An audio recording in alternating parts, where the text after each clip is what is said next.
Hello, everyone. My name is Andres Diaz, or AKA Andres Pop Culture Talk. Today, Jeff and I are back again for another spectacular podcast. Jeff, how you doing? I mean, I'm good at. Did you see me just spill like half my shirt over myself? Yeah, I Did you see was that? gonna. Did you notice You that?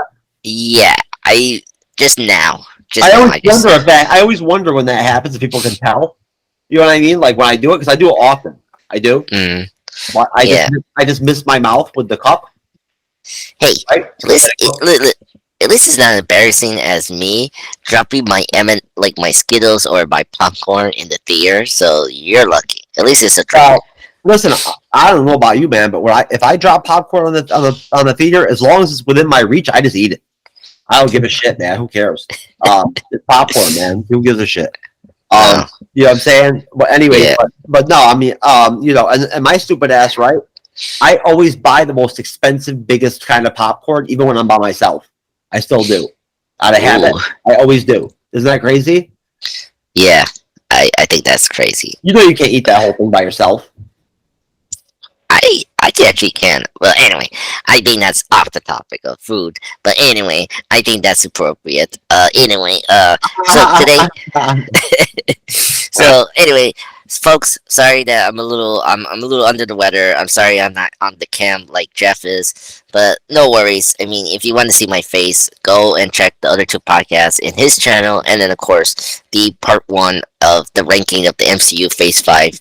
Check that. You can see my beautiful face. maybe Anyway, maybe you should put a dick pic up, man, as like your avatar.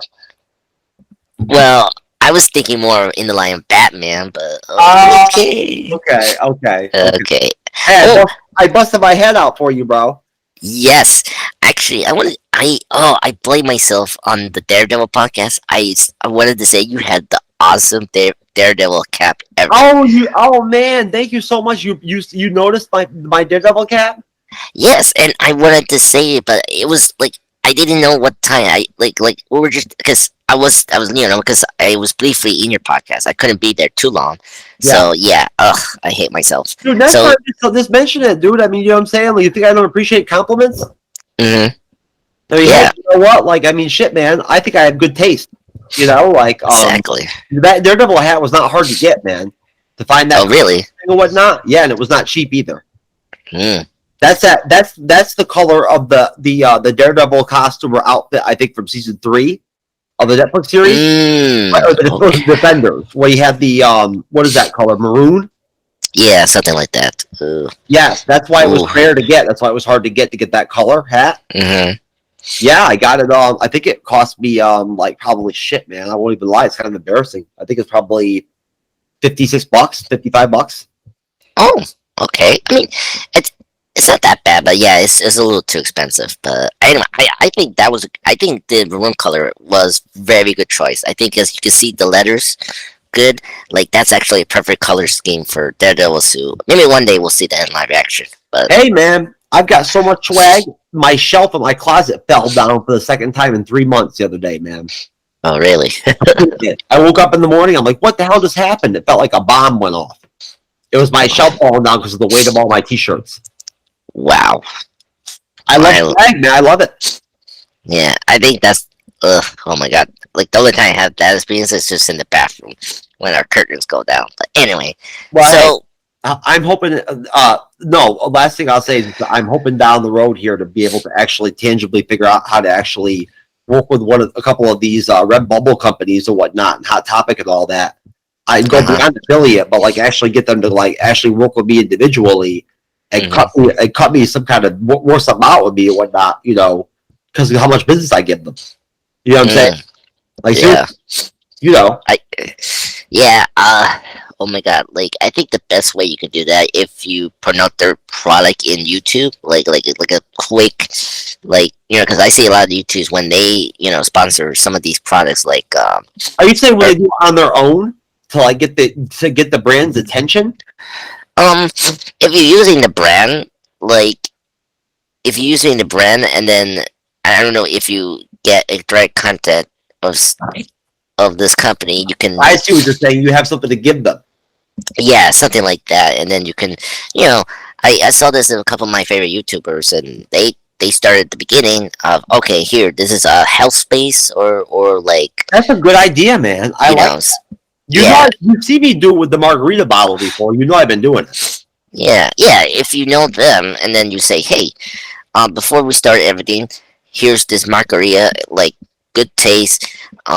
Have you seen What? me do it? How I pick it up and everything, and hold up to the camera and all that. You know, I'm doing that, right? Oh, see, you. This is my first time hearing that, so I haven't Oh seen yet. yeah, I So, do it all the time on shows. Every time I kill a bottle, because I have like two hmm, bottles to the left of me, right?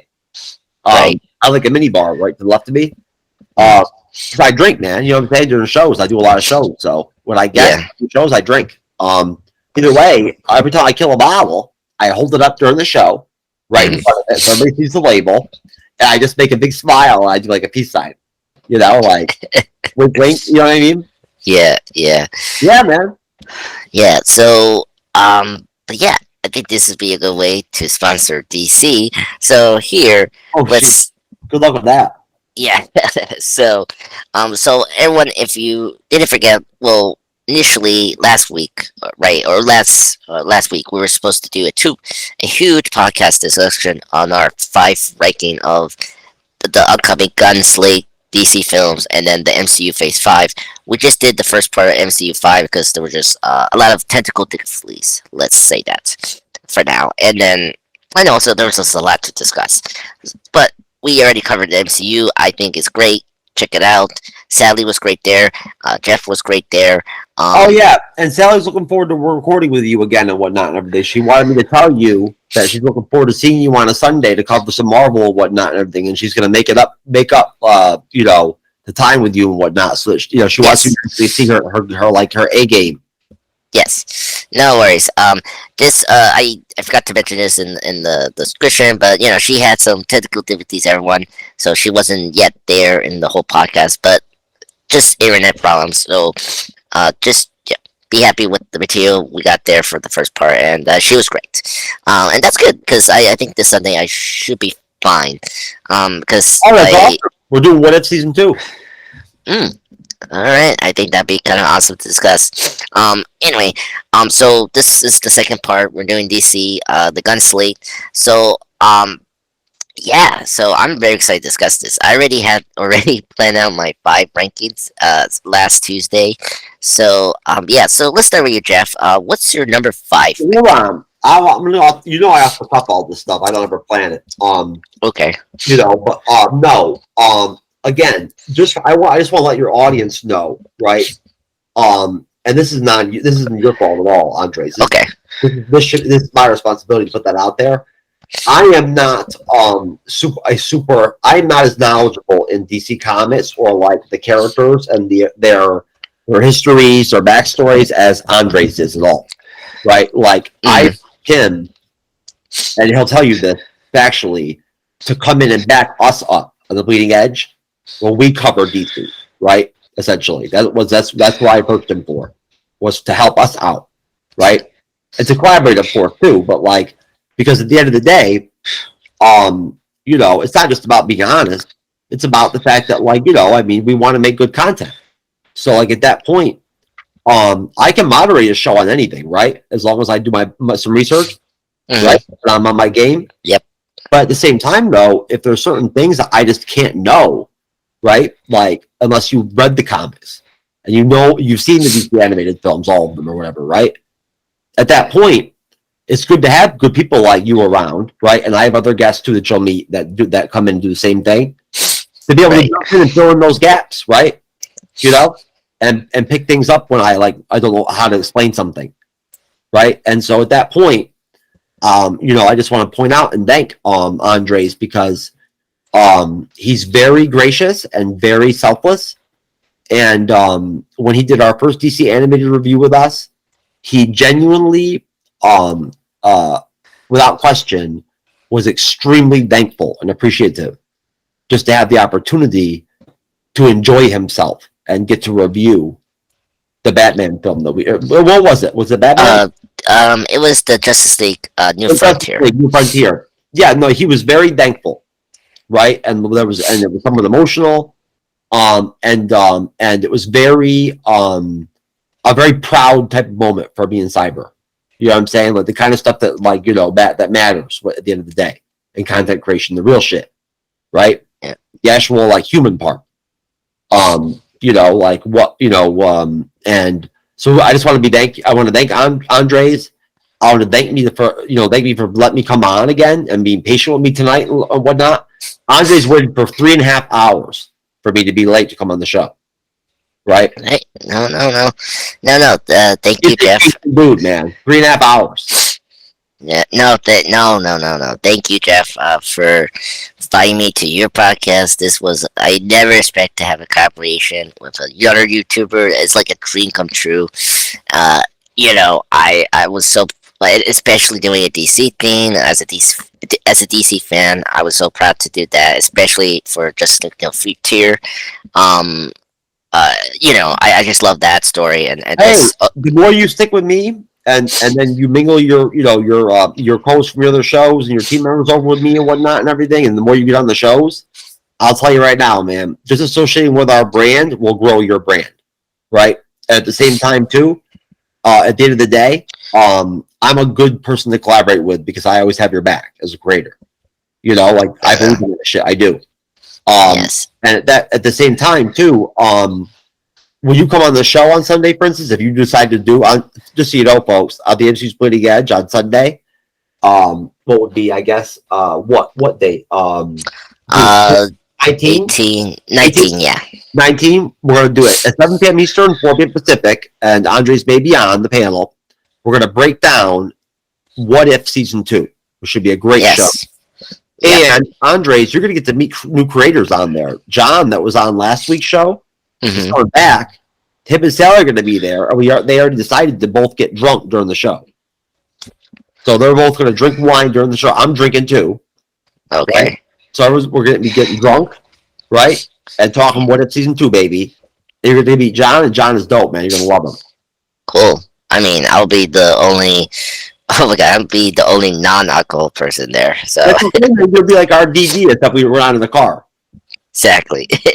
But John has the awesome concept, man. You wait. After the show, I'll tell you about what he does on his pod. But he's good people. There'll probably also be another creator or two on there too. Okay. Man, the more you expose yourself to like my network, the more guests and whatnot and collaborations you're going to end up with. And I'll bring more good people on your show. Yeah, that's true. Well, let's wait and see for Sunday. Hey, man, listen, don't be afraid to challenge yourself, Andres. Yeah, exactly. And anyway, and speaking of that, we are gonna have a future collaboration soon in the trailer, in the channels, or both our channels. It's just always scheduling. I mean, he has multiple podcasts that he has scheduled or planned to do. Same here for me. I got a lot of plans / just Oh man, I'm salivating. I can't wait to plan that, man. I'm gonna start promoting and advertising the hell out of it. The minute we set some stuff down, I'm gonna be promoting the shit out of it. Yes, exactly. And so just like roping in like the DC thing. I know you're not familiar. Yeah. I mean, honestly, I feel like this is a really weird place for me. Like, it's very strange. It's almost like when I'm covering Marvel, and I bring in other creators all the time and whatnot, and that don't even know about Marvel a lot sometimes. Like they've only seen maybe 2 films or something, right? Yeah. Like, I still collaborate with those people. I just tailor the shows to what they know, right? And anybody can do a Disney Plus Marvel episode review. You don't have to. You don't need to know the background of Marvel for that. No, right? Of course not. So look, we'll collaborate with anybody. Why not? I like the different opinions. Mm-hmm. For me, this is almost strange because I'm used to being in a position where I'm always being on the show and having people come on that don't know a lot of times don't know all about the MCU. They haven't watched all the films and this and whatnot. They're missing information. Well, I'm in that spot now with DC, right? Like here I am now. I don't feel exposed or anything, but like I feel like in this weird spot. I've not been a long time dedicated fan of DC like you.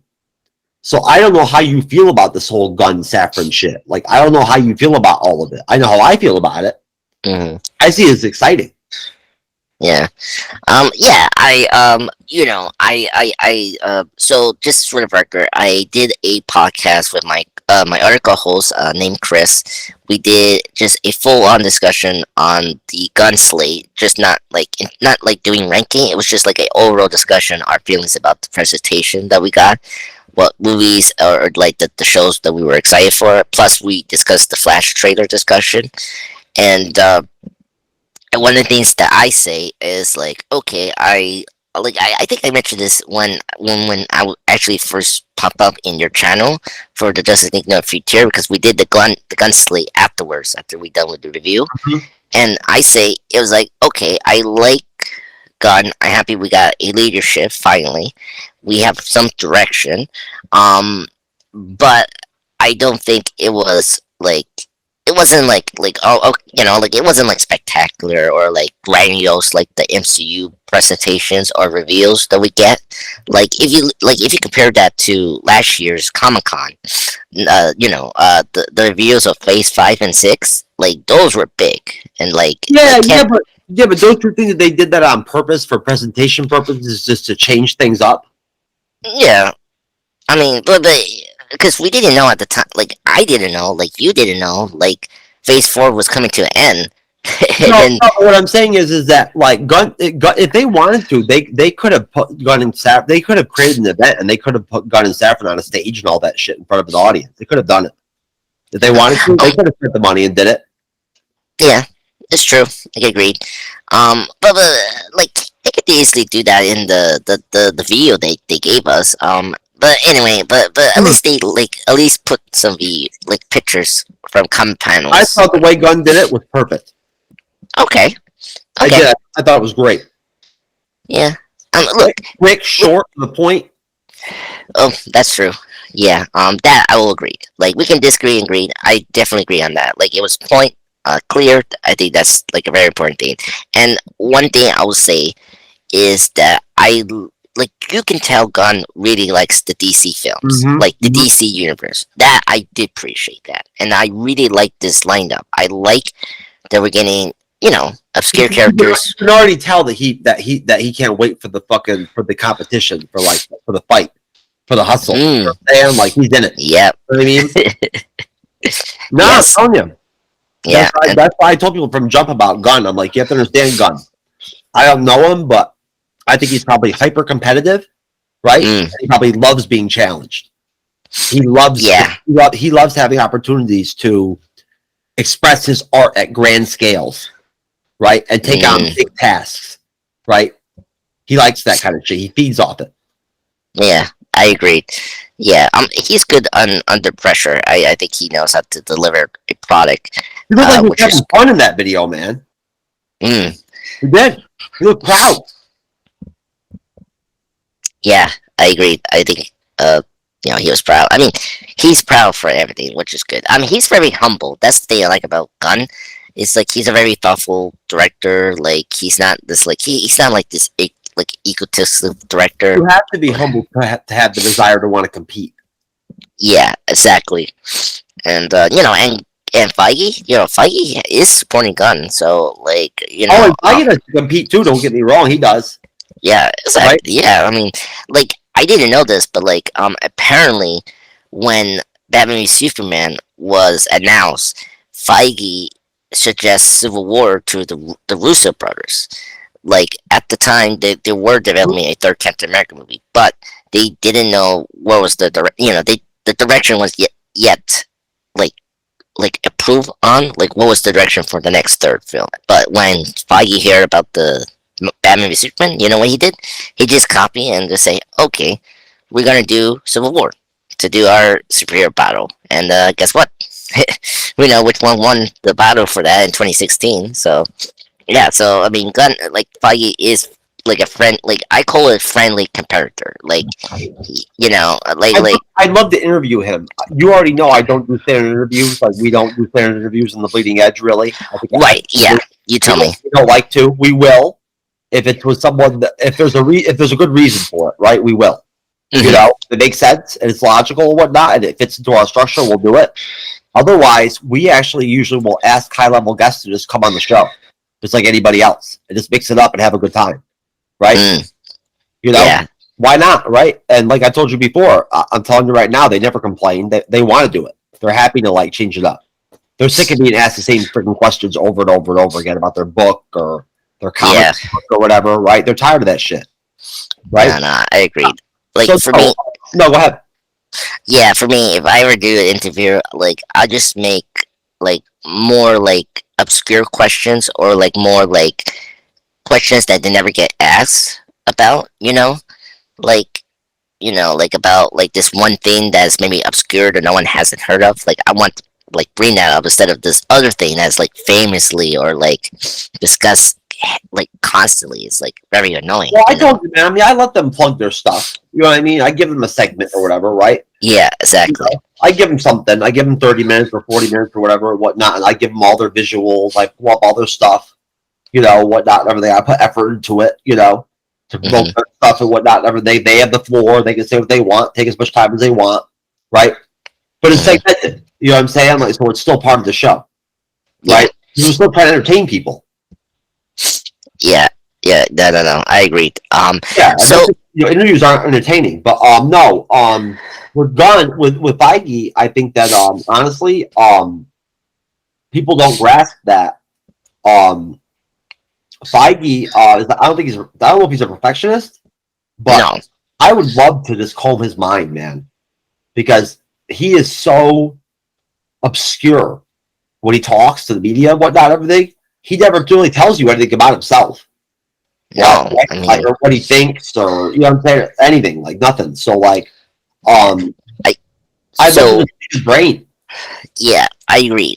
That's the one thing I think that's good for Feige. Like, I think Feige is doing the right thing. Where compared to Gunn, I wish Gunn doesn't like answer the fans in the Twitter because that's a very dangerous like thing to do. Mate, like with Feige, like especially like the the confidential. Twitter's toxic.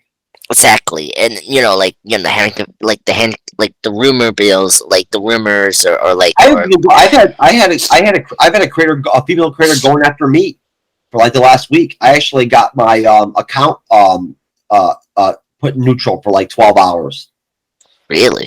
Yeah, because of that toxic crap. These people that have no lives. You know what I mean, and whatnot, right? Right. If one person jumps out there and starts slandering somebody, all these people that like are their allies or whatever pop in and start talking back to you and whatnot, right? Right. And the minute you fight back, they contact Twitter and they hit you up. You get hit with harassment, bullying, and all that crap. Yeah, I know. I've been through it before. It happens. It's part of the deal. You'll learn. You'll see. Oh God, I hope not. But anyway, that could happen one day. But anyway, so sometimes people just want to eat off you. That's true. But it's also dangerous because when the Brave and the Bold movie was announced, like people were guessing who was going to be the next Batman, and they thought like George Clooney was going to be in. Oh my God, like in that movie, and then Gunn has to like shut it down. Like I'm fine with that, but then it's like you should just let Warner Brothers or the studio to announce that like that's not true. Yeah, but Andres, think about it. With me, right? Yeah. I don't talk. I don't ever talk. I don't ever think before I talk ever. You know what I'm saying? Right. Like, all you ever get from me is exactly whatever the hell. It's always the truth no matter what. I just drop straight truth at you no matter what all the time, 24/7. That's all I got. So at that point, like, it's all you're ever going to get. And at that point, it's very predictable. It's kind of boring in a way, but at that point, realistically, I'll tell you the truth, man. I'm not afraid, right? Like, that I say a lot of like crazy shit sometimes on the shows. I can be kind of controversial at times, right? I am a kind of controversial figure. If I wanted to be bigger, I could be, right? I have that ability. If I wanted to like put myself in the spotlight more, I could. I have that kind of like attitude of that kind of demeanor disposition. And I am known for like not being afraid to like tell other creators, male creators, that like I would punch them right in the fucking face if I could and shit like that and whatnot. Because if they said to me and whatnot, or how they disrespected my guests or my show or my co-host. Yeah, I've said things and done those things before, and I do them again because I meant them. I'm from New York, born and raised. I don't play around with that shit. You know what No, I'm saying? Like, no, no. if you disrespect my co-host or my guest and whatnot, I'm gonna say something like that to you. It's gonna Yeah. happen. So it's rare though. I don't like conflict. But no, man, No. bottom line, I think at the end of the day, I'm not afraid of guns. He knows how to control himself, just like I Yeah, do. I agree. I know the lines I can't cross, right? If anybody's ever gonna cross those lines on the show, it ain't gonna be me, right? Right. It won't be me. And at that point, I don't want to lose my YouTube channel. You know No, what I'm saying? no. No, I'm careful, man. Like I know what I can say and what I can't say. Um, it's very simple. And honestly, I don't know if you notice, Andres, it flips both ways sometimes. But the bigger you get on YouTube, the more they let you go, and you can just do what you want. Mm. Yeah, I did notice that. Yeah, yeah. Yeah, the bigger you get, the bigger your numbers are, and whatnot, and everything. The more they just leave you alone. Okay, that's cool. That's good because I mean, so many years with YouTube is like they're like ridiculous rules and the monetization and then the copyright and so it's ridiculous. But At the end of the day, man, they want to make money. well, yeah, same here. I mean, same, You know, so same. so at that point, if they see that, like, if they can see that your stats are legit and that you're growing like we're growing, at that point, they're gonna cut us a break here and there. Yeah, yeah, that's true. You know, Yeah, and yeah, and not to go in deep for my direction, but like, I hope one day if I get to those points and I'll be having a good subscriber count, like you I will, can make this a permanent like job for me, you will, you so will. That's my yeah, goal. You know that. yeah, yeah. I don't So, really. It wouldn't be bad. It wouldn't hurt to make it. I wouldn't mind getting this for $500 every month. yeah, yeah, yeah, You just know, like, a thousand. You know what I mean? Some play money. yeah. Well, for me, it's just money to feed myself. So, like, Oh I no, don't no, I care. hear you. No, I'm with you, man. Yeah, Hey, hey, Remember, I started this game like coming out of a bed, right? mm, I picked up a phone and decided to make content one day. So, yeah. like, did I ever think this would ever happen? I'd be on your show like this? Hell no. Yeah, no, same here for me. I mean, like, I I started to take serious until 2016. I started to become more serious with the YouTube content. So, but anyway, Well, I can tell you uh, right now, man. Like I said, you hang with me, dude. I'm telling you right now. At the end of the day, people seem to want to be around me and to collaborate with us and whatnot and everything for reasons. So, yeah, the way I see it, the more that we work together, the better. yep, Now, as far as DC goes, like I said, it's an interesting position to be in. yeah, Like I think it's interesting how things with Marvel and the MCU are kind of down right now, yeah, and all of a sudden you see DC right now rebooting right now, right? And yeah, all of a sudden, bam! Like, hey, there's almost some competition there. yeah. Well, like, yeah. So right now, I mean, so, like not to go in too deep with the Sham 2, um, Mhm. their box office projection is kind of mixed, but the reviews have been great. They say it's the best. It's better than the first film, which is a good sign. Where compared to Ant-Man 3, that came out like, oh my god, like a month ago, and that was like a important film that like was the launching pad of Phase 5, and it's completely it's like everyone has mixed feelings about the film. The box office not like it's performing okay, but it's I think someone one of these box office analysis, one of my favorites in YouTube, uh, say that this is gonna be the lowest Ant-Man movie in his franchise Oh, because of the really? yeah because of the huge weekend drops. Like last week it was the like it dropped 70% last week, and then this week I think was 50 or 60 something like that. Like it's not gonna like cross over 700 million to cover the 200 million budget that it had in this film. Well, so yeah, so Oh, MC yeah. Well, not only that, but what about the advertising and the promotional costs too? exactly marketing all that. Yeah, yeah. So, yeah, so right now like MCU is like cleaning up and trying to fix a lot of things, because like Marvel have been hit very hard last year, with the VS the visual effects people. They complained, like there was like a report, like literally a report how bad Marvel Studios is as a client for the special effects company. So, where DC, I could say like 9 out of 10 of the special effects for the DC films look really great. Like last year, the Batman looks great. Even Black Adam, a movie I don't like it looked way more polished than what half of the Phase 4 films are, and Shazam look awesome compared to Ant-Man 3 was. So, Hey, I'll talk Black Adam with you anytime you want, man. I saw it twice in the theater. I liked it better the second time. mm, that's I Yo, when you have it. hey, brother, Dr. Fate, man. I'm Hawkman, bro. Oh yeah, I'll watch again Black Adam because of Doctor Fate. I love Doctor Fate as a character. Come on. You're Sparkle? Come on. Exactly. So anyway, so let's get into our ranking because we're Yeah, already. So what's your number 5? Like, what's your number 5 excited Gun Slate project?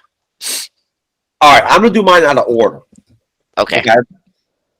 Just because I don't feel like I have the proper awareness, I guess, of some of the characters in the shows to know what they're capable of, I guess, if that makes sense. Mm-hmm. Right? Like what they could potentially do, right? How popular they could become. Right? Like I don't have that feeling, that knowledge.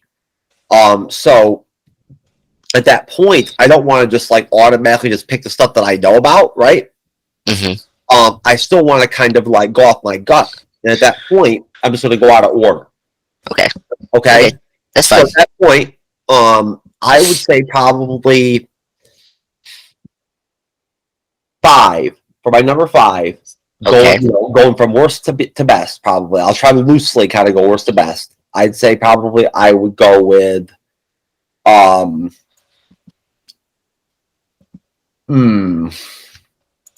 I say I will go with Creature Commandos. Okay. Mm-hmm. The I like concept's that. great. The concept's great, right? Yeah, I definitely agreed. Weasel's coming back. Weasel, yep. I love Weasel, man. Hell, he was awesome. He was one of the best parts, like the first 5 minutes or the first 10 minutes of Suicide Squad. Yeah. Oh god, I just love they were like, was they? What did the guy say? Is that a rat? Yeah, sort of like a weasel is like a beaver or something like that. Ooh, No, he's a weasel. yeah. I mean, I don't know. I mean, it was one creature that was weird. No, one of the dudes in the squad was like, "Yo, is that a rat?" Oh yeah, who was that? That Pete Davis character? Like, say like, I can't remember. yeah. They all died so quick. I mean, Captain Brune died. I mean, that first sequence, which I was so sad. Yeah. So yeah. I mean, also, Creature Commander is gonna be like what the first thing we're gonna see, like after Superman Legacy, because that seems like more ready to come out soon. Is that what they're saying? That's what it seems like. Because like Gunn is writing it. And let me check here. We got the episode account reveal, like 7 episodes. It's just the release date we haven't yet confirmed. So, but anyway. You want to add me? Got me. Oh, oh. Okay. I see 2 of you now. I apologize. No, it's okay. So yeah, I don't have creature commanders in my ranking. It's a very interesting concept. Just need more like just more information, just more like footage to see to make me like To be animated live action. yeah. Um, I I like obscure themes, but I think I really like I didn't even mention this, but like for some people, like I wish we had more like the other DC characters being more properly adapted, like Wonder Woman, or I kind of wish we saw other characters like Martian Manhunter, or like Static Shock, those type of Well, characters. what's wrong with Gal Gadot? I mean, I don't know what's going on, but I guess what? She's in the Shazam film? Yeah, but it seems more like a cameo. It seems like it. Is that a good thing, though? Is that an indication that, like, they're going to keep her in the DCU? Because didn't you actually say that she was one of the characters that might have?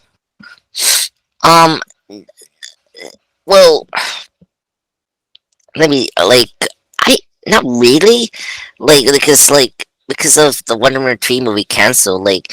Gunn is making it very clear he wants to clean out all the Snyderverse thing. So it does include Harry Cavill, Ben Affleck, Said that. Gal Gadot. The only person that's weirdly safe is the Flash, maybe, but we need to see when the Flash comes out and see this whole Gunn said they still wanted to try to build off of their core characters, like Batman. Like, you know what I'm saying? I thought he said that. Yeah, but with new actors, because that's the main point. We talked about that before. I think that's logical, don't you? Mm, I guess so. Put yourself in his shoes, in Gunn's shoes. If you had to, right, and be in charge of it, and it's your baby. Like, you're the creative, clean slate, and be able to work with playing the character for the first time. Yeah. Yeah, that makes sense. I mean, think about it. You don't know where the loyal actors or actresses, like, they might have a grudge against Gunn. Yeah, that's true. I mean, we need to see how the Flash does, and because right now it's a little weird. It's just right now, I think we need to wait to see how these films perform, and then we go from there. But honestly, I mean, Wonder Woman is going to be recast. I mean, we got the new Paradise Lost show coming around, and that'd be a good way to introduce a new Wonder Woman. So, yeah, but Flash film that you're concerned about the box office? no, I'm saying there's a wait and see with DC and Gunn with these films, or because right now we because Henry Cavill is out, Ben Affleck is coming back for one last time in the Flash, so right now I think Gal Gadot is going out, and so I think the Shazam cameo or whatever her role is in that will be the last thing we're going to see her, and then it's we're going to get Okay, send off. Yeah, basically what we got with Henry Cavill Black Adam cameo. It's basically that. That was a complete shit.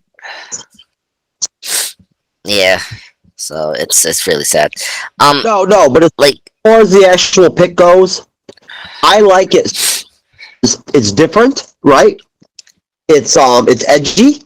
You know what I'm saying? It's throwback, right? It's like historic in a way, because the comics, they fought the Nazis. That's true. Yeah, so I mean, they said the Nazis aren't going to be now. Like, it's going to be in real time, right? Yeah, in real time. I think that's what they say. Yeah, but I mean, this isn't like a Thunderbolts team. Like, these are fucking monsters. Yeah, and they're basically sort of the supernatural DC Midnight Suns kind of team. Yeah, I mean, we'll see. I mean, something tells me that they're going to be more comedic.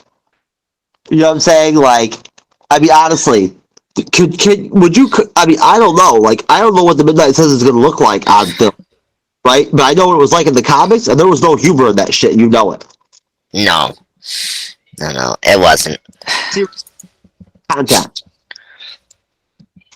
Yeah. So, no. But I have a feeling that they're gonna add some Gun to that. Yeah, agreed. And that's the thing. I think also is the rating. I don't know like if there's gonna be PG or rated R, but we'll see. But I would honestly, I don't know. I'm crystal balling it. Something tells me it'll end up being rated R. But wait a minute though, it's animated. How rare is it for an animated show to be rated R? oh, I mean, there's plenty. It's just like it's very obscure. I think. I mean, Talking about like, are you talking about like the dark web porn type stuff? no. I mean, there's like actual content that are like hard, like Rick and Morty. You know, Rick and Morty is like rated R stuff, and Oh yeah. Oh, but you what know, really? What is Rick and Morty really rated? I never even thought about. for like for TV, it's like TVM, like mature. That's like Oh, basically rated R thing. yeah. Haven't they started with Chappelle? Yeah. Yeah, Okay. Yeah. yep. So it's like that, for TV. Stop to swear after a certain time or something like that. Yeah, like certain swearing and then graphic violence or all that. Like it's here there. It's like it's basically what HBO and Showtime is. You can do those certain things under their umbrella. Like because Rick and Morty are in Toonami and Cartoon Network. That's like late Yeah. night network. You No, know. I mean it's just like I stopped watching it. I'll be honest with you. I only watched 2 seasons because I stopped watching like cable. Right.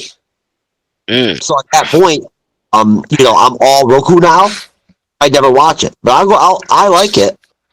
But you know what though? It's just like YouTube, Andres. Rick and Morty over the seasons has gotten more gratuitously like graphic. You know what I'm saying? More sexual. Like there's mm. more swearing now. You know what I mean? Like it's evolved. Yeah. I mean, it has. But it's popular. Yeah, I mean, and this generation are like kind of this like what's the word like this desensitized with the violence, so it's like kind of tough, Well, like not yeah. Well, tough. yeah. Animated violence anyway. It's hard to take it. Yeah, and I don't know what kind of tone this show is going to be. Maybe like similar to Guardians or the Suicide Squad, but yeah. Anything else to say about Creature I can Commandos? tell you right now, as of right now, I put as something that I want to cover. That's good. No, I already have it written down. I did write it down as something like you mentioned because of the timing, as something that if we can, I want to review. Yeah, I think so. Yeah, one day we could discuss that. Anyway, No, in thought? general, I want to review it on the Bleeding Edge. I want to review that show. I do. Oh yeah, okay. Yeah. I No, think it that seems we interesting. It seems like it could be fun. yeah. If the teaser trailer or whatever the trailer like hits it right, then I'm in. Like officially. The concept seems awesome. So It's anyway, really cool. It does. But yeah, no, go ahead. What's your pick? all right. So my number 5 is Supergirl: Women of Tomorrow. Ah, you know what? I'm not surprised. I almost picked that myself. Yeah. So anyway, so for me, I'm very excited because I'm a huge Supergirl fan. I really like the character. I think she's much better than Superman. Excuse me. Sorry, had to sneeze. I really like the character of Supergirl. I think she is quite fascinating. Like I really like how the character is more sci-fi than Superman, because some reason with Superman, it's like we never try to do a lot of the cosmic thing with Superman, like because we're always stuck with Superman in and on Earth, and so like that's why I just never like I never got into like Superman at all.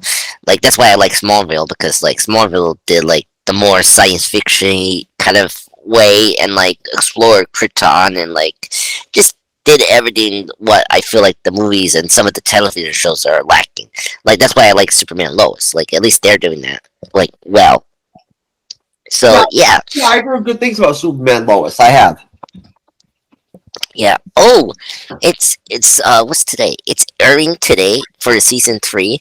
So I'm like gonna see it probably this week. Check it out. Because Lex is gonna be in the show this season. So Lex Luthor. So yeah. So I'm very happy that Supergirl is getting her second attempt in the film, because we all know that her first like '84 solo film with Hannah Slater wasn't like, it's not bad, but like it wasn't great, and despite the really great production value it has, it just didn't have the story, like it didn't have that gravitas or like character driven that made the first Superman movie with Christopher Reeve work.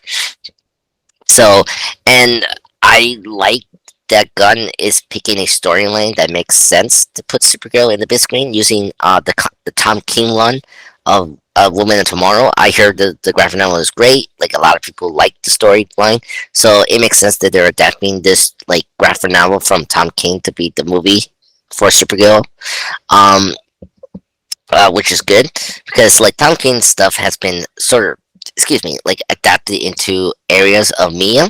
Like One Division is basically based on some of Tom King's run of the Vision run that he did, like the suburban area, I'm gonna like grab all. my. Andres, keep talking. I'm gonna grab my drink real quick. I'll be right back, man. Okay, no worries. For you. And so I think that's a really good direction.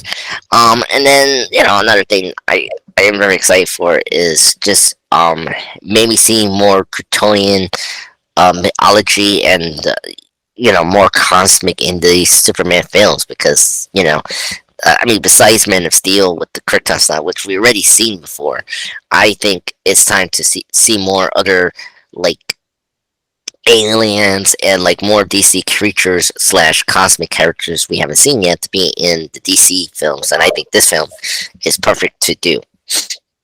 And then also, like, um I think what else? I think this would be a good way to tie into Superman Legacy, like like to really build out the Superman lore in this new version of the DC shared universe. Especially like this be a good way to introduce Brainiac. Like, I think Brainiac uh really needs to be the main villain, either Legacy or this film, which I think it makes sense to do it in Woman Tomorrow. And so, yeah, I think that's something that's needs to happen. Okay. All right. So, what? Just to reset, what I wanted to ask you was, do you think that it's all at all possible that because of the MCU and its emergence, right, Yeah. it affected Superman and like the concept of Superman as far as what people were used to with Superman? Um. The fact that he was just one character, right? There was no interconnected anything, right? With like, for instance, with the Christopher Reeve Superman films, Mhm. they were standalone solo films. They were standalone films. Personal vehicles of his, of Superman's and whatnot, and everything, right? Right. Now at that point, I get where you're going with Kara, right? That's her Mhm. name. I see what you're saying. Yes. You want to see more cosmic DC stuff, and you Yeah. you see her as a catalyst for that. Yeah, I do. I mean, I'm saying, like, you can easily say that with Lenters, but like the way the Land gun, is going to be end up being like what they're saying it's going to be like True Detective. yeah, True Detective on Earth, Yes, and so like that sounds so quite interesting, man. yeah, which I like, it is in my list. So lanterns, but yeah, because let's face it, like DC has some of the best cosmic characters, and like they haven't made like a cosmic film at all, where Marvel has been very much controlling that area in the corner, like Guardians, Captain Marvel, Yeah, yeah, Eternals. yeah, but that's just because that's what they slated. You already Yeah, know as well as I do that there's a massive groundswell in the fandom, and there's a demand for more Earth-based type storylines in the MCU. There is. People yeah, want to see more Earth-based, street-based type storylines and characters. They do. yeah. I mean, I know that. It's I mean, human Marvel could. nature. It's human nature, Yeah, right? I know that. But that's not like Mm-hmm. like DC's been doing like the problem with DC is that they try too hard to make some of their characters grounded, but then that's not really the point. Like, the reason that the Ryan Reynolds film failed is because they didn't like commit to either being a cosmic scale film or being this grounded, like Earth-based film. Like the first Thor is a Earthbound, but like it's half cosmic, but it worked because they had a story for Thor to go through. And Well, I that's the think, thing, Andres. You have to remember, it's all been an evolution, right? yeah, As Marvel Studios has learned, so has DC learned, right? And they've learned off each other, right? Like you already said, yeah, they have. yeah, Um, yeah. I mean, right? Like at that point, right? When now look with the Ryan Reynolds thing, I get what you're saying, but what if it was just a timing thing? It just wasn't the right time for that film for DC. yeah. Well, I mean, like I there's a lot of things that a lot of people don't know about Green Lantern. That movie was very trouble in production. Like it was rushed and creative differences between the director and the actor. Like apparently, Martin Campbell that did the Green Lantern film like wanted Bradley Cooper to be the lead, not Ryan Reynolds, because that was like Reynolds was like the Warner Brothers studio choice. Well, see, I actually know about Green Lantern. That's one of the ones I did read. The comics I did read was Green Lantern. I read Superman. I did. I did read Yeah. Batman. Like those are the main ones I did fuck with. Right? Okay. I did. I just didn't mess with Justice League at all. I never owned one. I don't own one Justice League comic. Not one. Yeah. I don't have one. Yeah. Same here. Like some of these characters, I don't like read their books. Some of them are like from the television or animation shows. But, Oh no, but no. Honestly, I was a collector back before, like during the bust, like before the bust. So Mhm. my dad bought a shit ton of extra copies of all the important DC stuff, right? As investments. Like every issue that came out that had to do with Death Superman and whatnot, everything, we had like 25 different copies. Mm. That's why we had. That's why we had the bust, right? That's cool. To some extent, yeah, I was a part of it. Yeah, that's kind of when I stopped collecting comics. Was right at the bust. But no, I think that you make good points. I think that unfortunately, at the end of the day, look, there's no point in looking back now, right? Same thing with Phase 4, right? The MCU. We can talk about it here and there and whatnot, but it is what it is. It's over, right? We're at Phase 5 Yeah. now, right? Yeah. And at the end of the day, I just want to see good, entertaining content. So, Yeah. I agree. so fuck, the hell with whatever happened with the Green Lantern film, right? I get that it matters to you because, like, you care about the character, Yeah. whatnot, right? And you do know the actual intrinsic details and whatnot. Bottom line, Yeah. what I care about right now is the fact that it's all an evolution, and at that point, right? I think that what DC has put forward, what Gunn has put forward, is something where, if anything, there's no way, and I know you'd agree with me probably on this, that their slate is not influenced by MCU, by Marvel, or what they've seen with them with Phase 4. Yes. That I agree with. Yeah. Right? Yeah. That's one thing I did appreciate here. And at least we're getting the main players. To But be in this. how heavily do you think that weighed on them? What Phase 4 did to Disney and whatnot and everything, financially and all that and everything and whatnot, considering were their financially to begin with, Yeah. right? Like, do you think they really looked at Phase 4 and they're like, you know what? We can't do any of that. No, like they're like at least putting here I have the list here, and like the many projects we have here is very good. Like so, I'll give you my number 4 right now. Yeah, let's go. Let's go with that. Brave and the Bold. Cool. That's my number 1. Well, I'm going with Brave and the Bold, baby. All right, go ahead. Explain why you put it Well, forward. hey, this is the introduction of the DCU Batman, said Gunn, of Bruce Wayne. It also introduces our favorite Robin, Damian Wayne, who was a badass, who was a little son of a bitch. The movie will take inspiration from the now classic Batman run written by Grant Morrison that introduced Batman to a son he never knew existed, a murderous tween raised by assassins, his very strange father and son story, and importantly, it will feature a Batman not played by Robert Pattinson. However, there also will be the Batman sequel, and that's why I'm going to pick the Batman sequel as my code number 4. It's a tie. All right. So you're putting the Batman Part 2. Okay. Yep. That's awesome. Tie for my number 4 because hey, I don't know what the hell's even going to happen with this freaking Batman sequel now at this point, man. I'm hearing all kinds of weird stuff. I mean, honestly, do they even get a third? Why would they even do a third film now? I think they do because I mean this is Elseworld story, so I think they're gonna continue that. If Part 2 is successful, then they will do Part 3, and then if the new Joker movie, yeah, that's what I was gonna say. It all intertwines, doesn't it? Yeah. So the Joker series. Yeah. So but you also got the Penguin series, the Gotham exactly. series. Exactly. So I mean, I don't have a problem with this. I'm very happy that DC are continuing with the Elseworld stories. Like, I will tell you, I wanted DC to just focus on standalone films. I never wanted them to do again the interconnected films. When this happened, I was like, okay, fine.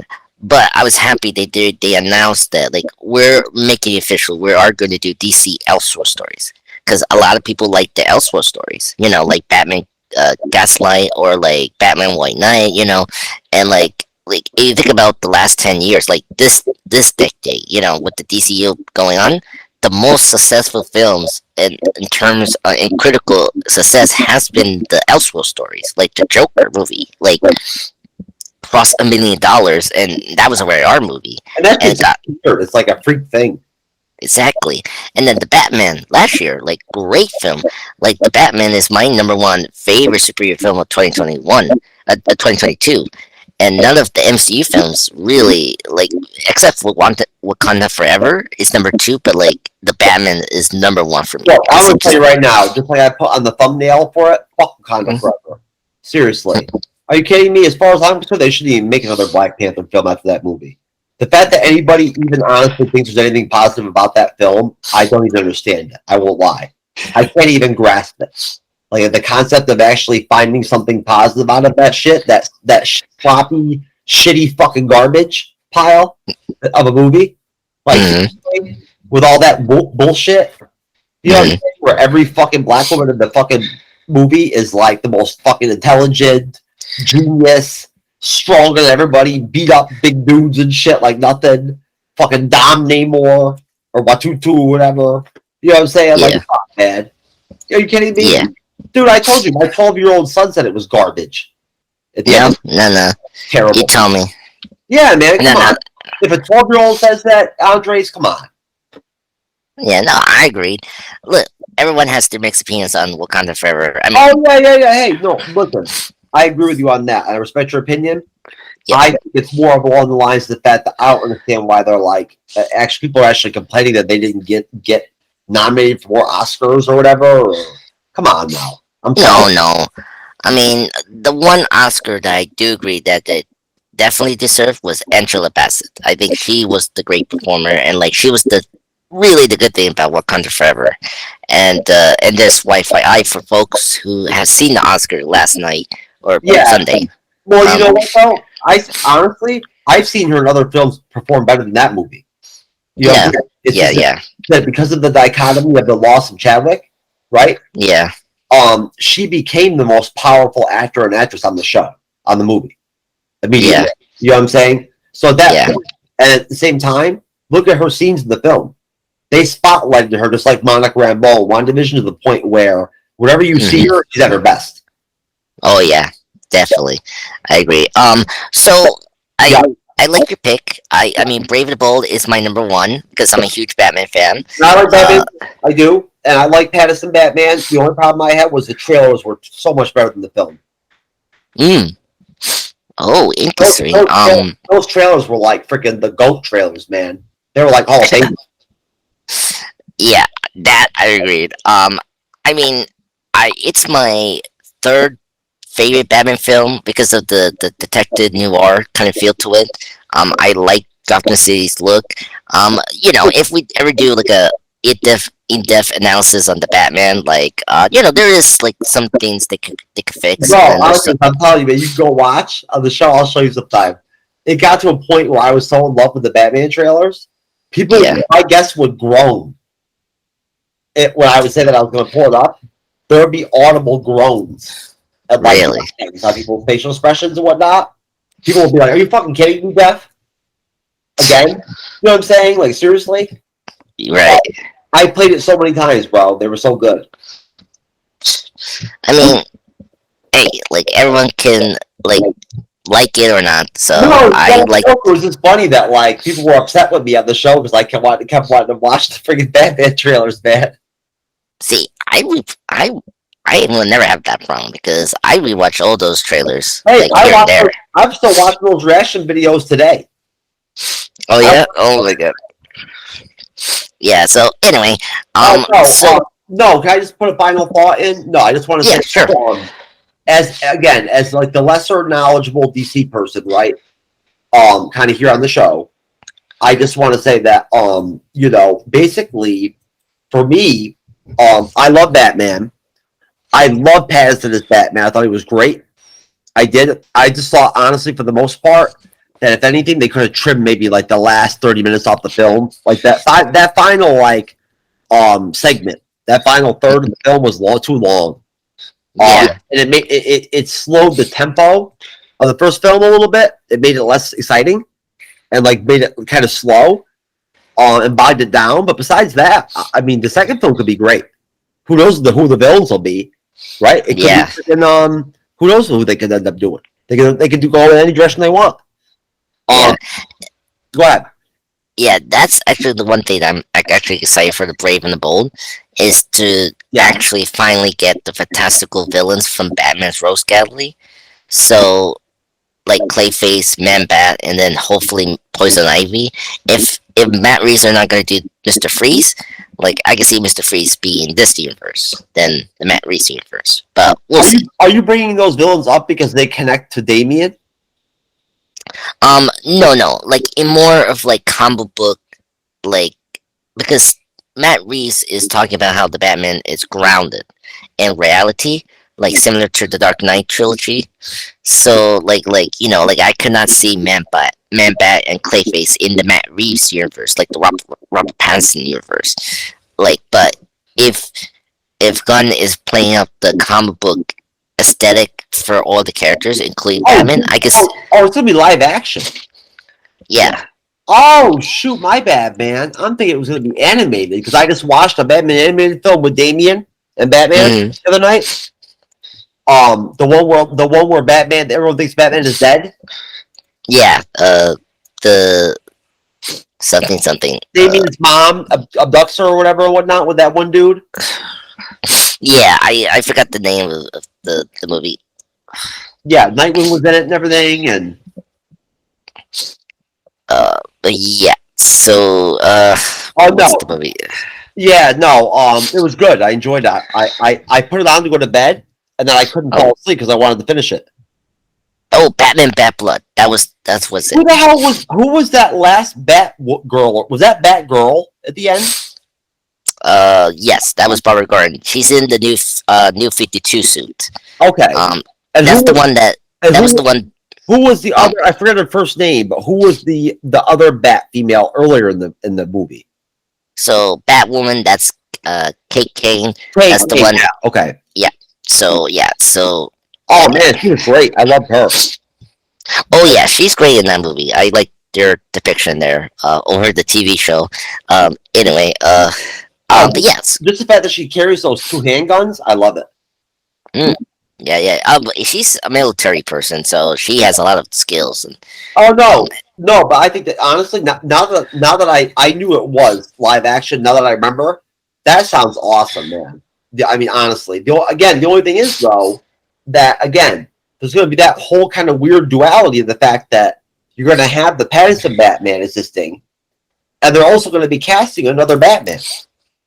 In the Bold and the Brave, so that's going to be kind of freaking weird. Well, I will agree or disagree. Like, I agree with you. Are the fans just over it now? They can just separate it. Yeah, I mean, well, also we haven't mentioned the Joker. Like, there's going to be two Jokers in the universe. Like, we saw the Joker in the Batman, and then we got the Joaquin version, he's having a sequel next year. So wait a minute, who was the Joker in the Batman? It was Barry Keoghan. He was the actor from The Eternals, the one that had the control mind abilities. Was that like a post credit scene? Oh, it was like in the towards the end of the movie. You know, when we saw the Riddler again in the jail cell, he was Oh, talking to the you know Joker. what? I totally forgot. I honestly, Andres, I gotta watch that movie again. If anything, that you know what, that would be a good primer for us to actually to talk about on the show. I'll watch it again. Okay. Yeah. Yeah. Yeah. No, do you have any final thoughts though on both? What do we know as far as the timing on this Batman film? Not nothing else. I think we need. It has to be maybe after maybe 2026, maybe or 2027, Wow. right? Because like we're getting the Joker in 2024. The Batman Part Two is slated for the 2025 October. So I can see the new Batman coming either the 26th or the 27th of the years. Okay. So Hey, you know, that's good. You know what? It's good to know we're gonna have good content to look forward to. That you know down the road like that. yeah, and then also we're getting plenty of Batman projects. If you're a big Batman fan, like we're getting a ton of Batman content. You know, Oh yeah, most so definitely. Yeah. No, most yeah, definitely, without question. Both. yeah. I mean, Yeah, most definitely. And so who? yeah. What was your number four? So my number four is Waller. I got Ah, Waller. what? It's in your list or no? Hell yeah! What are you kidding me? Okay, cool. So I pick Waller because She's the best two bet. things. How could you not invest in her? Oh yeah. So um what was it? The actress Viola Davis, a great Amanda Waller actress. The two showrunners here the showrunners is Oh, one of the uh writers. One of the writers wrote Watchmen. yes, the 2019 show, and then we got the Doom Patrol showrunner here. He's working with the Watchmen writer, so that's really good news for me. It is. Yeah. And if you like Peacemaker, this is like a subnary between the two seasons because season two of Peacemaker is somewhat delayed. So like this will be a good sequel to it, and I think that's really great. I like everything about Waller. I think we need like one of the things that's cool about the Suicide Squad comic and then also Gunn's film is the political like very like gray area kind of feel to it. Like was it like the Vatican kind of did, or you know, like the Winter Soldier kind of vibes. Like that's something that's gonna be great in Waller, and I'm very excited for that. And just getting to get more in depth about Amanda Waller as a person because she's a very complex character in the comics, and like that's something we need to see more of in this live action version because we're already seeing Davis versions so many times. I think it's a good time to do that. Same thing with Secret Invasion with Nick Fury. It's like it's time to see Nick Nick Fury to be the lead. So I think this is really great that they're like capitalizing Waller as a character, and I think that's good. Oh yeah, most definitely. I mean, honestly, I just saw Waller in my first DC animated film a couple nights ago. Oh yeah, Yeah,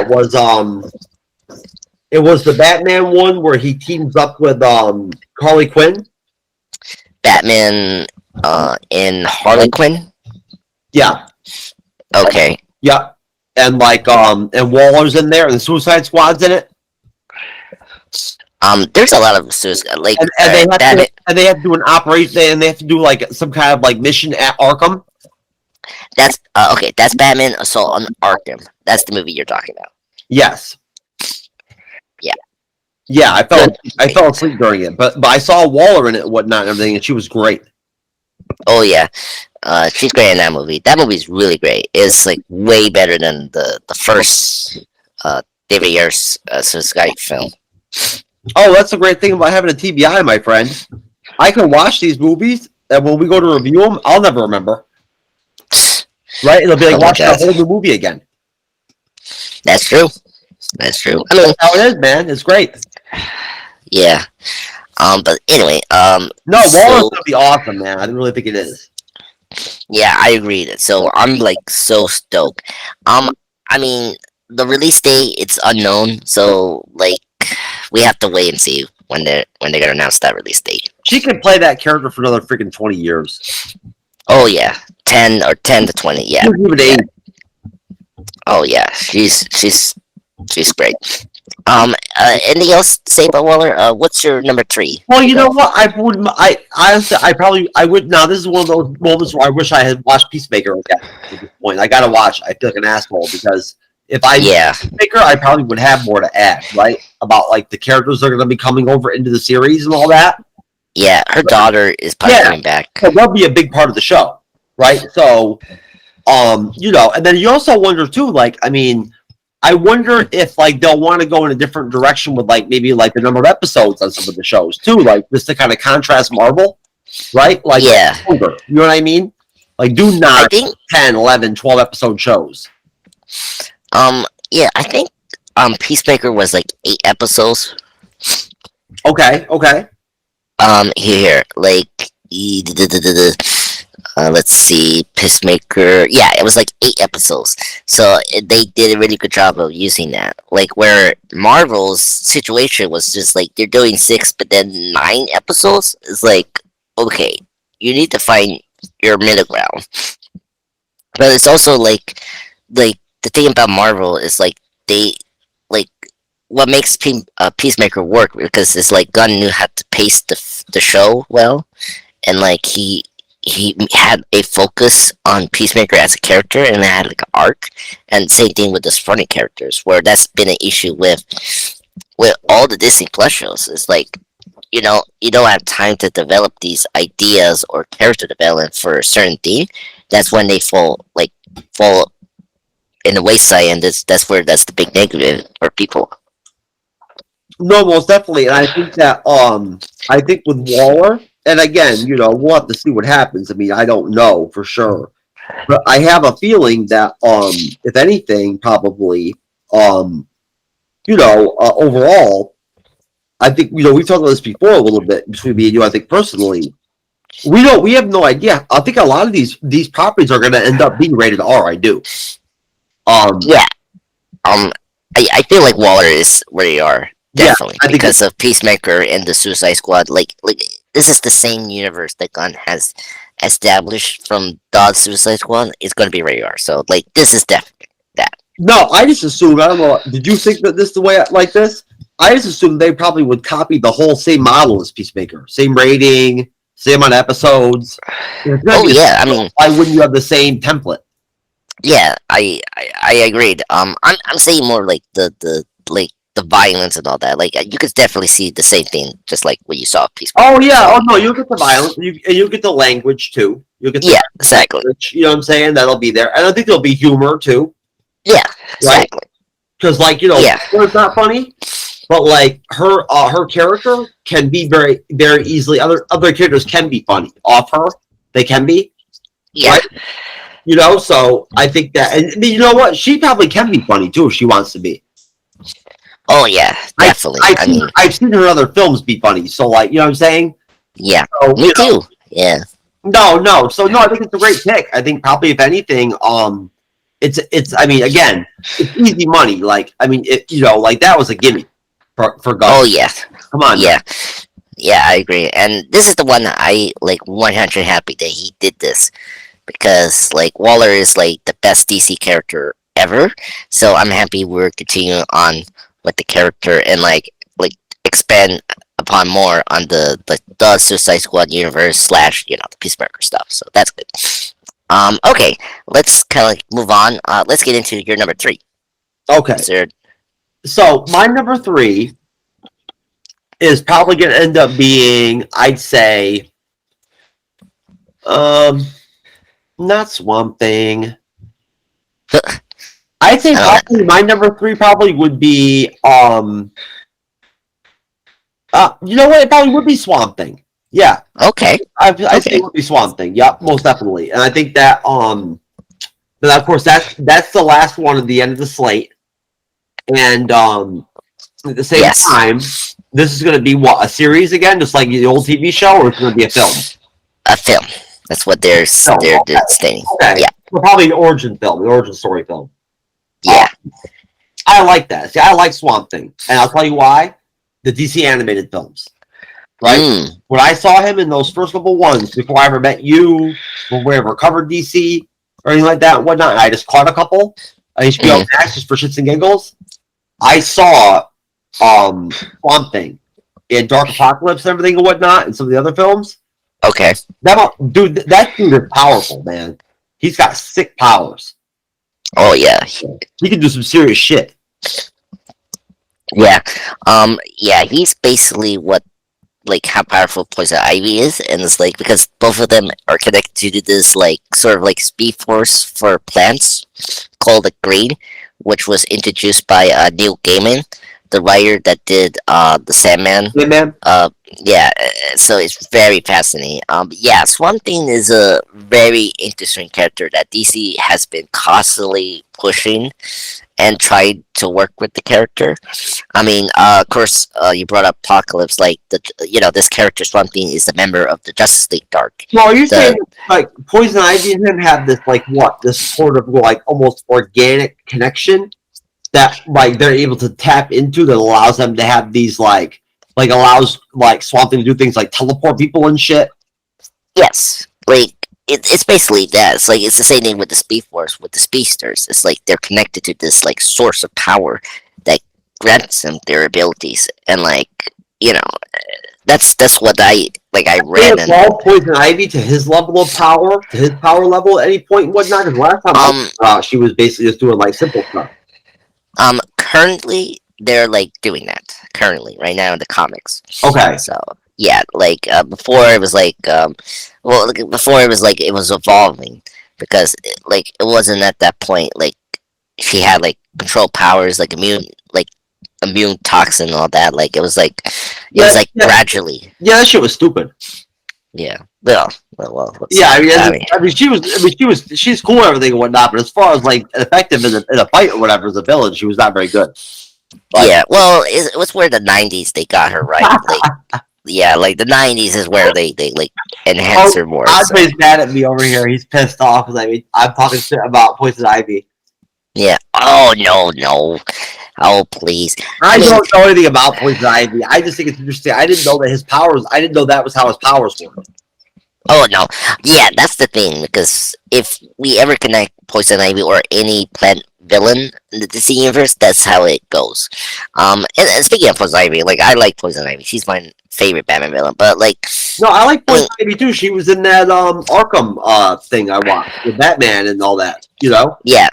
I mean, I understand where you're coming from. Like I mean, Poison Ivy's powers and all that wasn't like yet powerful until the '90s and like onwards. You know, that Drew Barrymore depiction did not help. Oh yeah, Uma Thurman. That's the actress. Uma Thurman. Oh my god, Uma. Yeah. So, yeah. Well, and this is one. I like to put one thing here because James Mangold is like circling to direct this movie. He stated that this is going to be his next project after he's finished the new Indiana Jones film, and apparently the Bob Dylan biography. So like this is going to be his next major film after those two projects. I think for me it's a nostalgia thing, right? Oh yeah, okay. Yeah, and then at the same time too, Swamp Thing is a dope character.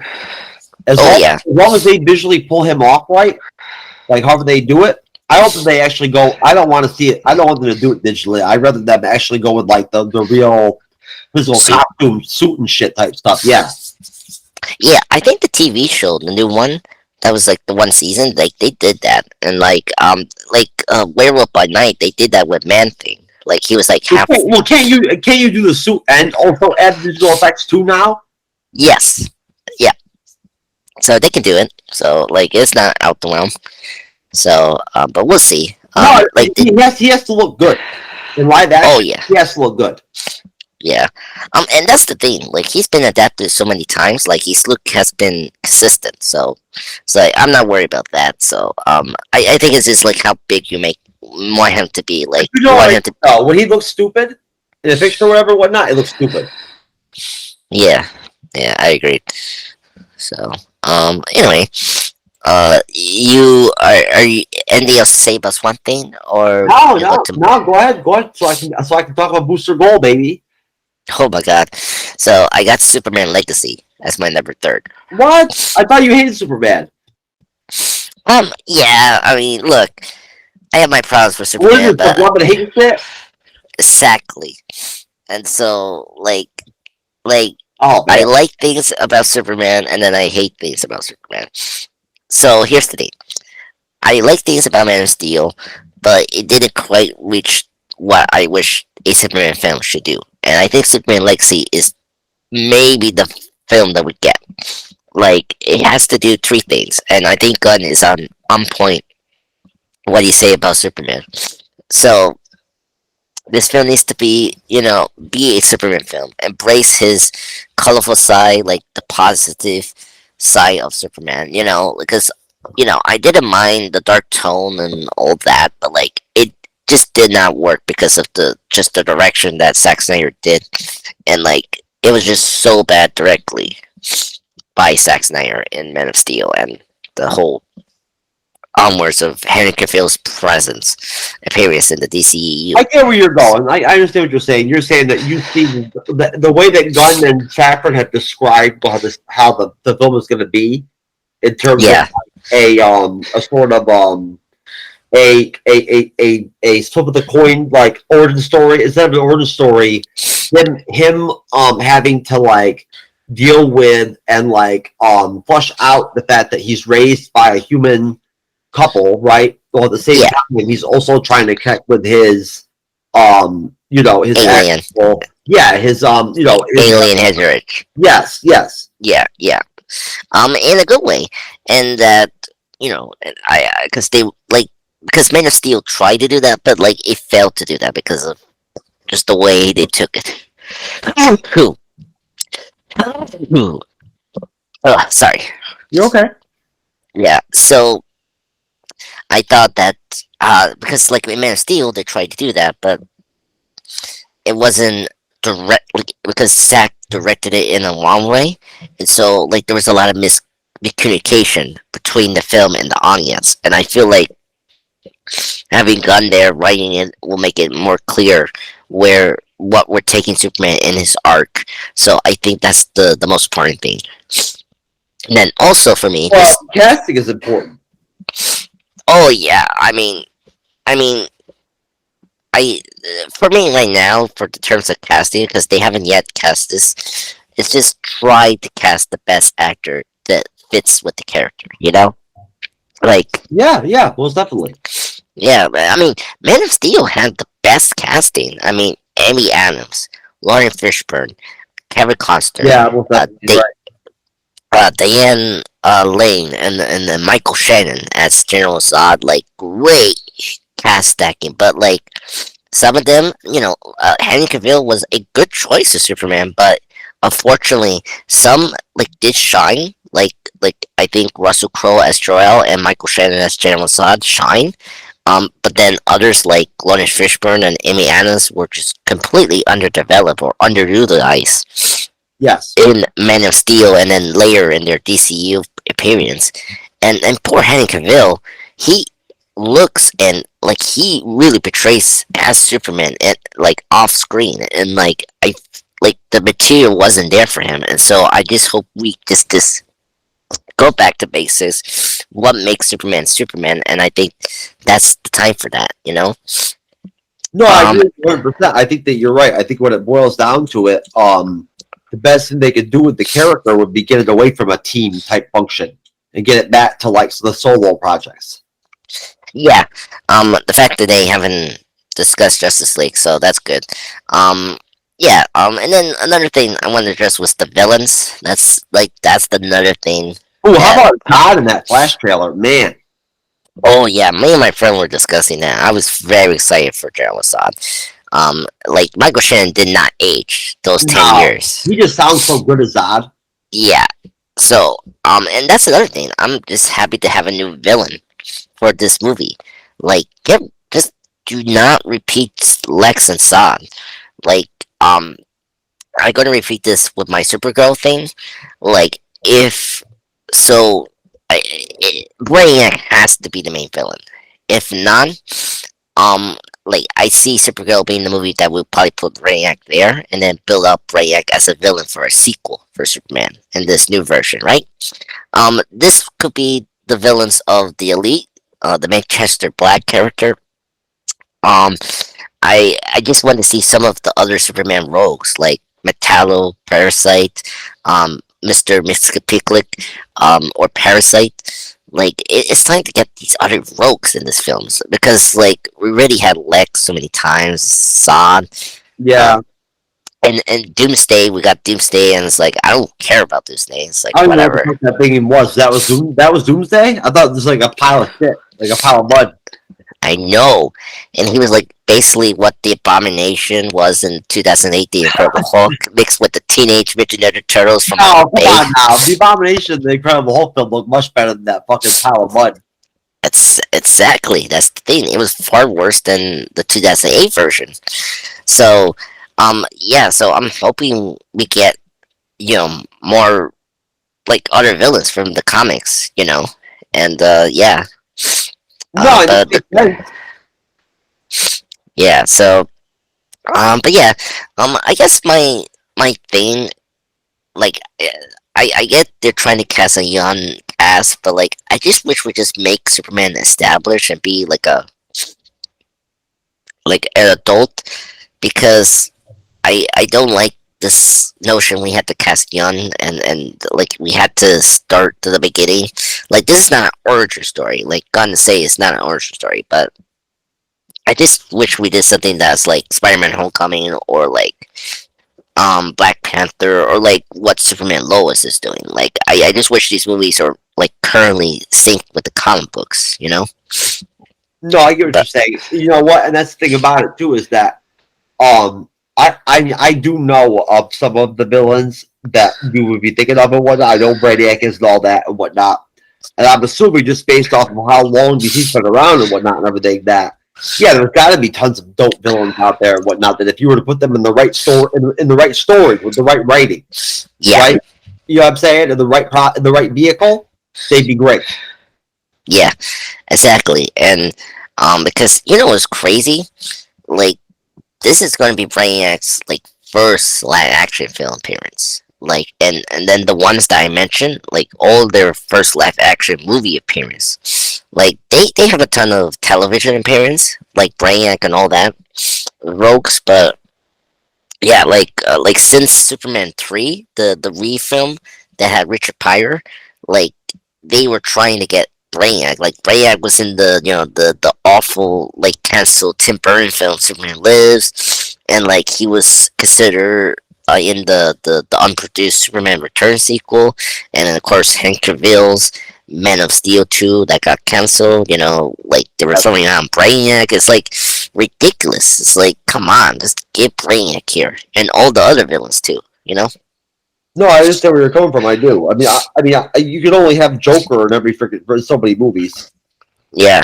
I mean, Batman. Like we got what's crazy? Like we got all the half of the roast galley of Batman here. Like we seen Joker, Penguin, Catwoman, Riddler, Two Face, Mister Freeze, Poison Ivy, and who is Bane, and then Scarecrow and Rachel Gould, the League of Assassins, Talia Ghul, and then and then and Black Mass is like we have so far half of the Batman Rose Gallery and Asil, Mr. Yep. Yep. Sass, like briefly in Begins, and then also main in the Birds of Prey, like where Superman is just like none of his rogues have been in the films besides Lex or Zod or whatever. Sure, sure, because they never gotten that deep into the DC catalog. Mm-mm. No, they didn't adapt a lot of the comic book characters after Superman 2. So it's annoying. It's annoying. So I hope this will be a good fresh start for Superman, and like we finally get a trilogy. Like that's the thing. Like I'm confident that the Robert Pattinson will get his trilogy. Like no matter what. Like he's gonna get his trilogy. Where like Superman like did not get a trilogy after Reeves. Like just false starts. So yeah. So anyway, that's all I gotta say for Super Legacy. So I'm excited for that, and also we so we're got a release date here like July 11th, 2025. So anyway, so that's good. Let's get into your number three. Okay. Um,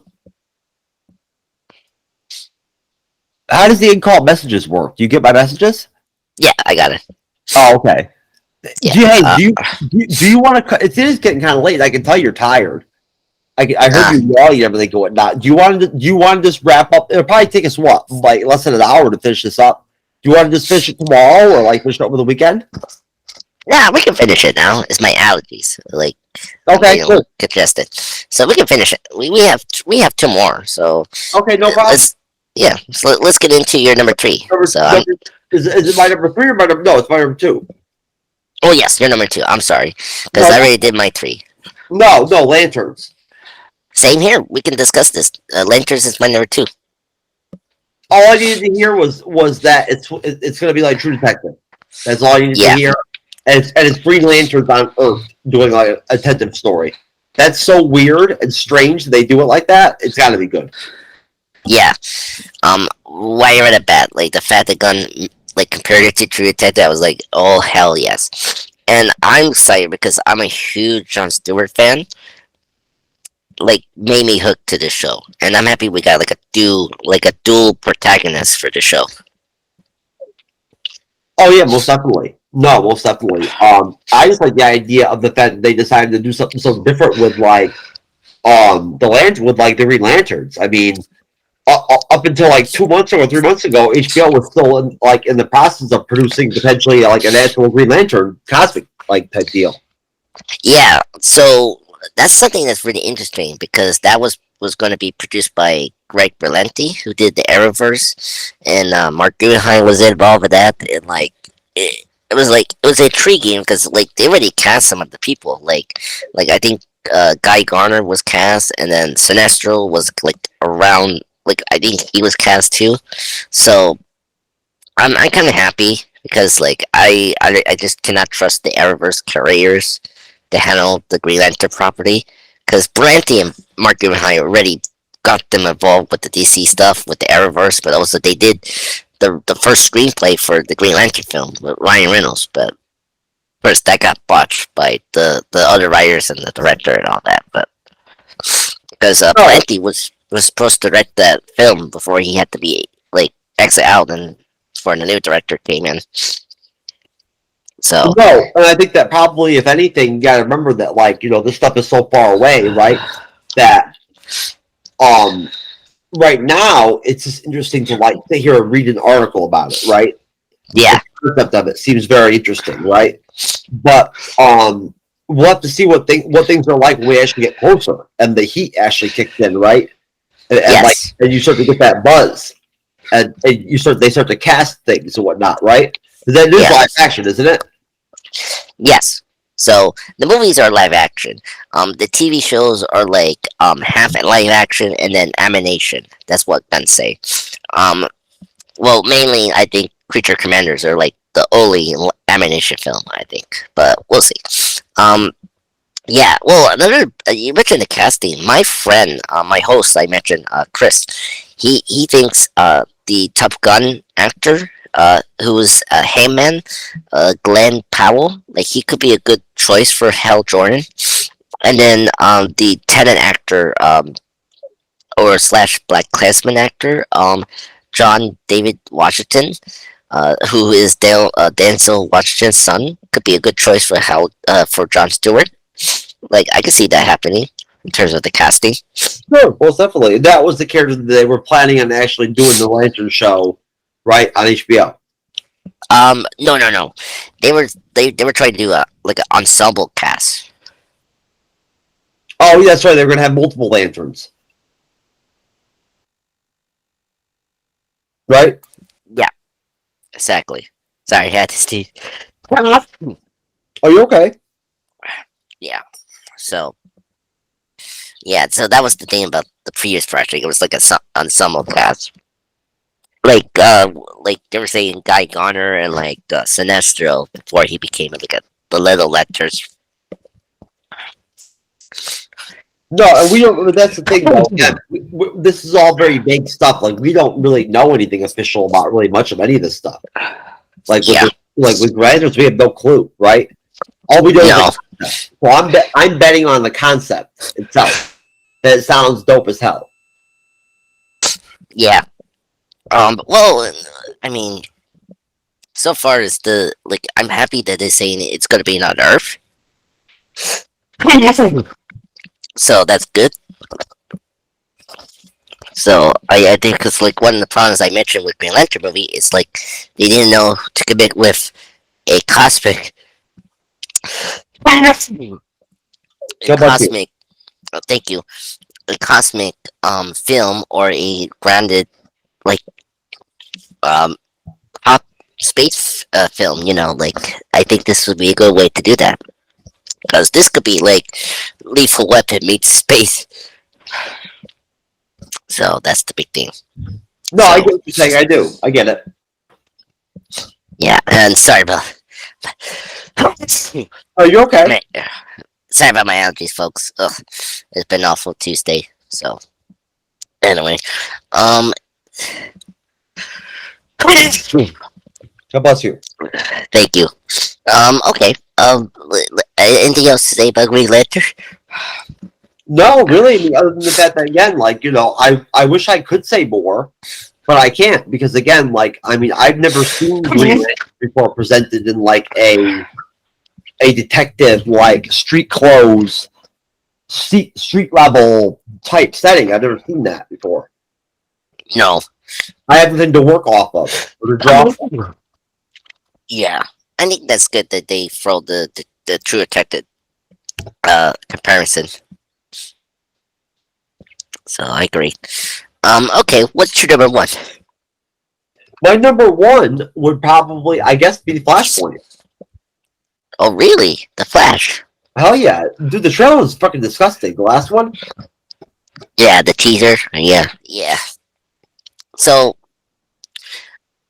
I mean, I saw the new trailer. Just like I did a trailer suggestion on that, and I thought the trailer was really good, and it got me like excited for the project more. So that's good.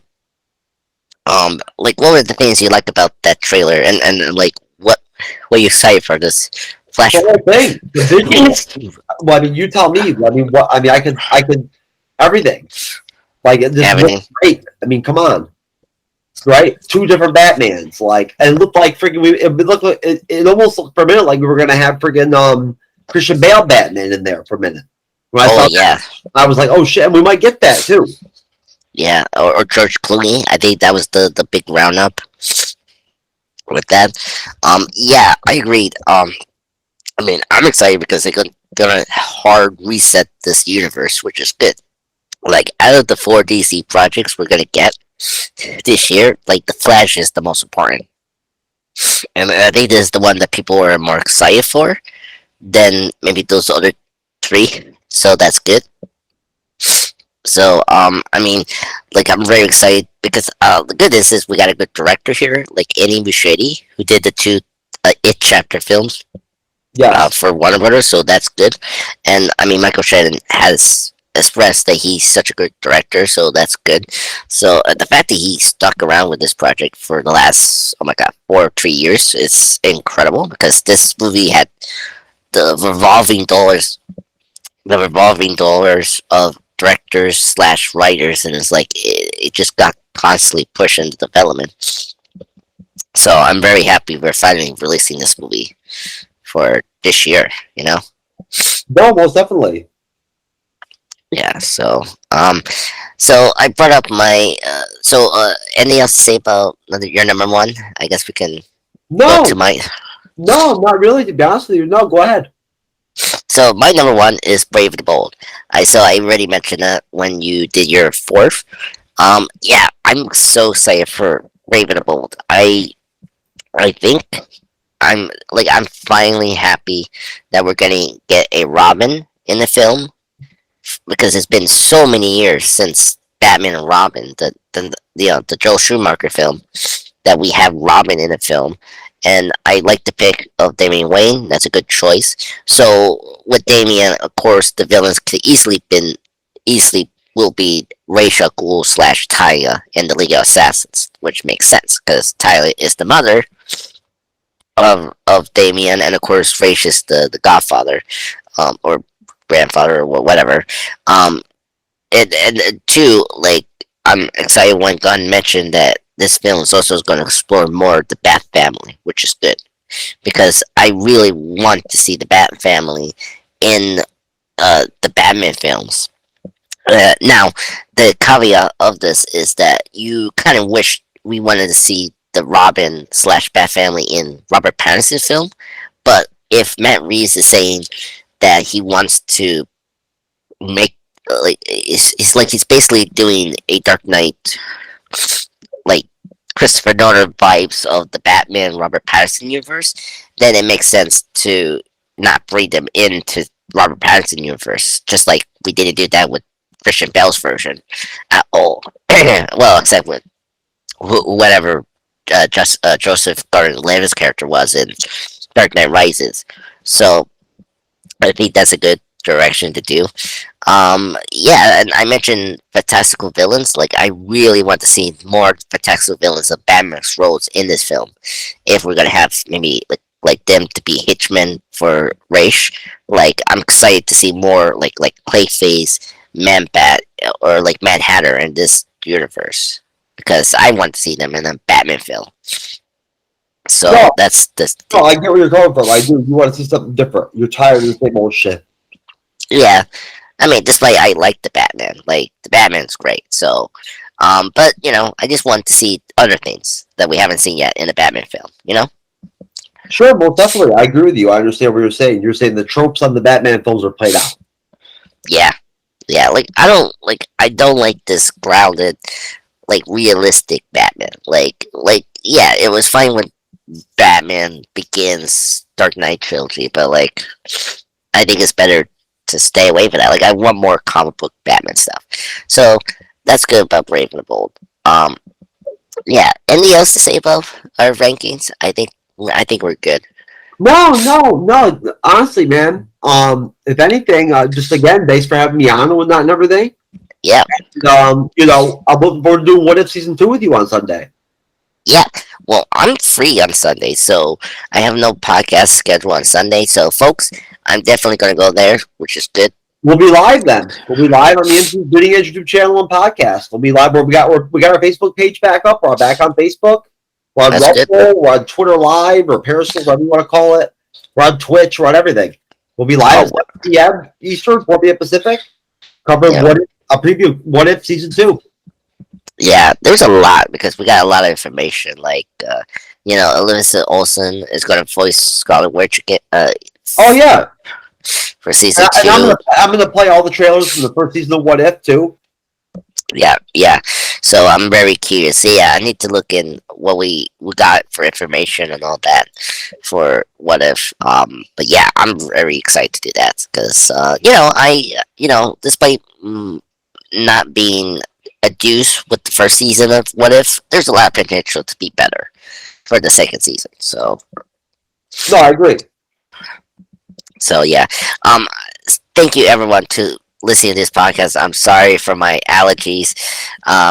Yeah, today was awful for me and my It's family's. okay, man. No, listen, it happens. Everybody, you know what? At least you got through the show. Yeah, exactly. So I did it for you guys. I went through the pain and suffering to Super. just to do this podcast. And yeah, I hope you guys will enjoy this. Jeff, buddy, thank you so much. I'm so happy we did our two-parter finally. No problem, man. No problem. I hope that we're still collaborating with not only when these movies come out and TV shows come out, so we can try to review some of them together. Yeah. Hey, we need to do the ranking for Phase 4. Like that could be our next. I know. We got to do it, man. Yeah. So It's too far. It's getting too far into the year to not do it. yeah, we have to do it before Guardians 3 to happen. No, it'll be totally worth it. It'll be totally doable.